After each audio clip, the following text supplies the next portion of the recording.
Telangana rising global summit ను ప్రతిష్టాత్మకంగా నిర్వహించేందుకు ప్రభుత్వం కసరత్తు చేస్తుంది. అన్ని శాఖలు సమన్వయంతో పనిచేయాలని సీఎస్ అధికారులను ఆదేశించారు. భవిష్యత్ ప్రణాళికలను ప్రపంచం ముందుంచేందుకు ఇది మంచి అవకాశమని సర్కార్ భావిస్తోంది. ఈ సదస్సులో విజన్ డాక్యుమెంట్ ఆవిష్కరణ కీలకం కాబోతుంది. డిసెంబర్ 8-9 తేదీల్లో ఫ్యూచర్ సిటీలో జరగనున్న తెలంగాణ రైజింగ్ గ్లోబల్ సమ్మిట్ విజయవంతం చేసేందుకు అన్ని శాఖలు సమన్వయంతో పనిచేయాలని సీఎస్ రామకృష్ణారావు ఆదేశించారు.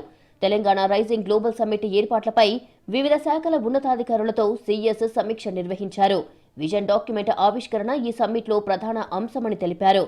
రాష్ట్రం సాధించిన అభివృద్ధితో పాటు భవిష్యత్ ప్రణాళికలను ప్రపంచం ముందుంచేందుకు ఇది మంచి అవకాశమని సీఎస్ పేర్కొన్నారు.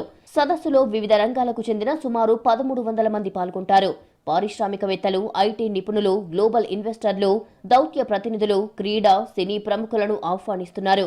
CII, FICCI, NASSCOM, ASSOCHAM, banking, ఆర్థిక సంస్థల ప్రతినిధులు హాజరు కాబోతున్నారు. సమ్మిట్లో ఆడియో, వీడియో ప్రజెంటేషన్లు, గ్రాఫిక్, యానిమేటెడ్ వీడియో ప్రదర్శనలతో కూడిన 70 స్టాల్స్ ని ఏర్పాటు చేయనున్నట్లు సీఎస్ తెలిపారు. సమీక్షలో ఉన్నతాధికారులు జయేష్ రంజన్, వికాస్ రాజా, సవ్యసాచి ఘోష్ తదితరులు పాల్గొన్నారు. అంతకు ముందు రోజు సీఎం రేవంత్ రెడ్డి ఈ సమ్మిట్ గురించి కమాండ్ కంట్రోల్ సెంటర్లో వివిధ శాఖల ఉన్నతాధికారులతో సమీక్ష నిర్వహించారు. డిసెంబర్ 8న ప్రజాప్రభుత్వ 2వ వార్షికోత్సవం వైభవంగా నిర్వహించాలని ఆదేశించారు. డిసెంబర్ 9న తెలంగాణ రైజింగ్ 2047 పాలసీ డాక్యుమెంట్ను ఆవిష్కరించాలన్నారు. ఆ పాలసీ ఆధారంగానే భవిష్యత్ నిర్ణయాలను తీసుకునేందుకు వీలుంటుందన్న సీఎం పెట్టుబడిదారులకు ఒక స్పష్టత వస్తుందని ఆశాభావం వ్యక్తం చేశారు. శాఖల వారీగా పాలసీలకు సంబంధించి సమ్మిట్లో పవర్ పాయింట్ ప్రజెంటేషన్ ఇచ్చేలా ప్రణాళికలు సిద్ధం చేయాలని ఇప్పటికే ఆదేశించారు.